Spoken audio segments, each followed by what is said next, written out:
فوجی عدالتوں کا معاملہ لچک گیا. آپ نے پہلے بھی تذکرہ کیا ہے. مولانا فضل الرحمان نے آج بھی یہ کہا ہے کہ ہم لبرل سوچ کو حاوی نہیں ہونے دیں گے.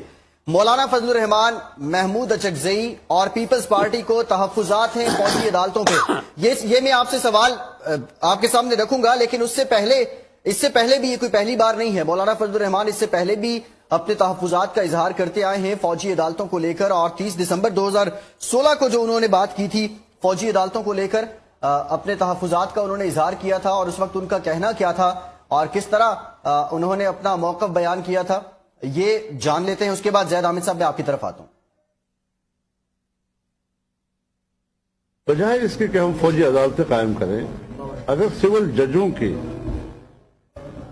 زندگی کو خطرہ ہے یا کوئی تھریٹ ہے تو اسی حوالے سے ہمیں سوچنا چاہیے کیوں کر ہم ان کو فوج کی سیکورٹی مہیا نہ کریں اور ججوں کو. اور پھر جو واقعات سامنے آئے ہیں اس میں بے گناہوں کو پھانسیاں تک دی گئی ہیں. اس حوالے سے اس کو مزید توسیع دینا یہ قرین مصلحت نہیں. زید حامد صاحب، مولانا فضل الرحمان نے 30 دسمبر 2016 کو کہا، آپ نے سنا بھی، کہ بے گناہوں کو پھانسیاں تک دی گئی ہیں. اس طرح کی یہ تحفظات جب سیاسی جماعتوں کے ہیں، جب میجر سٹیک ہولڈرز کے ہیں، تو دہشت گردی کے خلاف جنگ میں کامیابی کیسے حاصل ہوگی؟ دیکھیے فیصل، یہی المیہ ہے کہ اس وقت پورا پاکستان لہو لہان ہے، اور پاکستان کے پولیٹیشنز اس وقت سب سے بڑی مزاحمت کر رہے ہیں پاکستان کے دفاع کے لیے.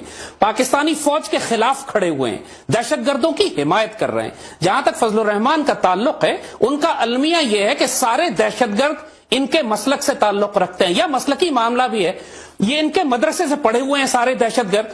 اور جتنے دہشت گرد پھانسی چڑھائے گئے ہیں، جو فوجی عدالتوں سے جن کو سزائے موت ہوئی ہے، ان تمام کا تعلق ان کی جماعت سے ہے یا ان کے مدارس سے ہے. لہٰذا ان کی تو مجبوری ہے، اور یہ ہمیشہ سے پرو پاکستان سٹانس لینے کے بجائے پرو انڈیا سٹانس لیتے رہے، چاہے وہ کشمیر کمیٹی کا ہو، چاہے وہ فرنٹیئر ٹرائبل ایریاز کو خیبر کے ساتھ مرج کرنے کا ہو، پاکستان کے ساتھ ملانے کا ہو. ان کے بارے میں کسی کو کوئی ڈاؤٹ نہیں ہونا چاہیے کہ یہ انڈیا کے انٹرسٹ کو سرو کر رہے ہیں. جو سہولت کار کا لفظ ہے، جو پاکستان کے عدالتی نظام میں، پولیٹیکل نظام میں، ہماری پارلیمنٹ میں جو ان خوارج اور دہشت گردوں کے سہولت کار بیٹھے ہیں، ان میں سب سے بڑے دو نام محمود اچکزئی اور فضل الرحمان کا ہے. اور یہی اب جو رد الفساد کا آپریشن شروع ہوا ہے، اس میں ان کو ٹارگٹ کیا جائے گا انشاءاللہ آنے والے وقتوں میں، آپ دیکھیں گے. کیونکہ ضرب عضب ایک ملٹری ایکسس تھا، رد الفساد ملٹری صرف نہیں ہے، یہ پولیٹیکل، اکنامک اور جوڈیشل بھی ہے، میڈیا ایکسس بھی ہے اس کا. اور یہ آپ کو نظر آئے گا، جیسے ہم نے کہا فضل الرحمان ایک بہت بڑا غدار اور